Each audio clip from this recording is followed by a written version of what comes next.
Hoy estaremos hablando sobre lo que son las diferentes modalidades educativas, pero en específico hoy me quiero enfocar contigo en invitarte a una reflexión sobre una de esas modalidades que utilizamos durante lo que fue la pandemia y que de momento muchas personas le llamaron educación a distancia o le llamaron educación virtual o le llamaron educación remota, pero ¿cómo realmente le podemos llamar a eso? A esa respuesta que se dio durante esa emergencia del COVID-19. Bueno, pues vamos a hablar sobre eso. Primero, ¿cómo le llamamos a eso que se dio durante el COVID-19? Esa respuesta educativa que se dio durante el COVID-19. Bueno, pues actualmente algunos autores como Hodge, entre otros, han utilizado el término educación remota de emergencia para referirse a ese proceso educativo que buscaba garantizar la continuidad de las clases. Según el Banco Mundial, en el 2021 hubo un aproximado de 1.600 millones de estudiantes de educación primaria y educación secundaria que perdieron el acceso a su escuela presencial en 190 países. Y eso es un montón.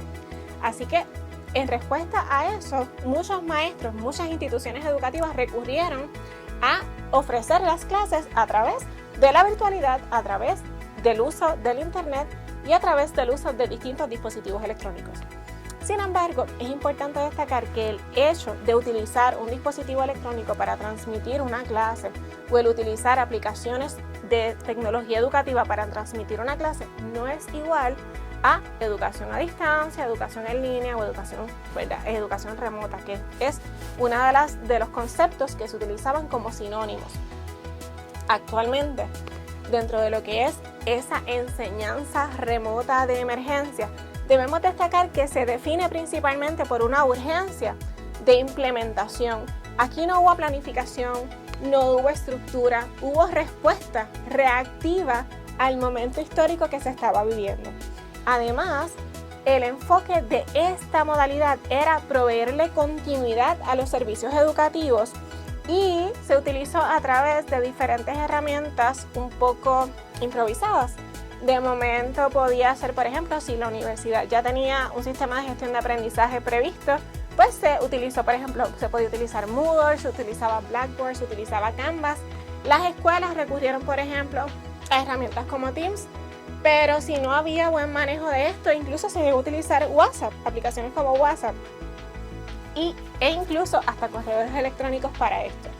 Así que es importante destacar que hubo una respuesta a la emergencia, que hubo una situación que quería responder a ese proceso, a esa situación histórica, pero que no fue altamente planificada, no fue estructurada, no tuvo un proceso de reflexión sobre lo que era ese curso o ese proceso de enseñanza-aprendizaje que se estaba dando. Por lo tanto, eso que sucedió no fue educación a distancia, no fue educación remota, no fue educación virtual, fue, como ya les había mencionado anteriormente, fue educación remota de emergencia. Así que es importante que nosotros de alguna forma internalicemos, evaluemos y reflexionemos sobre que en ese momento histórico lo que ocurrió fue eso, una educación remota de emergencia. Sin embargo, actualmente existen muchas iniciativas para trabajar lo que es educación a distancia, que en su definición y a diferencia de la educación remota de emergencia, es altamente planificada, requiere de una planificación previa. Además, provee una flexibilidad en el tiempo, en el día, en el lugar. La educación a distancia puede ser asincrónica, donde un profesor y un estudiante, un maestro y un estudiante estén ubicados en tiempo, en espacios diferentes y no necesariamente estén conectados al mismo tiempo, o puede ser sincrónica, donde un estudiante puede estar, por ejemplo, en Puerto Rico y su profesor puede estar en Estados Unidos y pueden conectarse de forma sincrónica a través del uso de las diferentes tecnologías digitales que existen. Así que es importante reconocer, para cerrar esta parte, es importante reconocer que lo que ocurrió en pandemia fue educación remota de emergencia, mientras que aunque algunas personas hablan o utilizan el sinónimo para referirse a ese momento histórico, a ese proceso educativo que se dio en ese momento, utilizan educación a distancia para referirse a eso que sucedió en ese momento, no es. Eso que sucedió en ese momento histórico de la pandemia no es educación a distancia, es educación o enseñanza remota de emergencia. Te voy a dejar algunos materiales para que puedas ampliar en la información si es de tu interés y nos vemos en el próximo video donde estaremos hablando específicamente sobre la educación a distancia.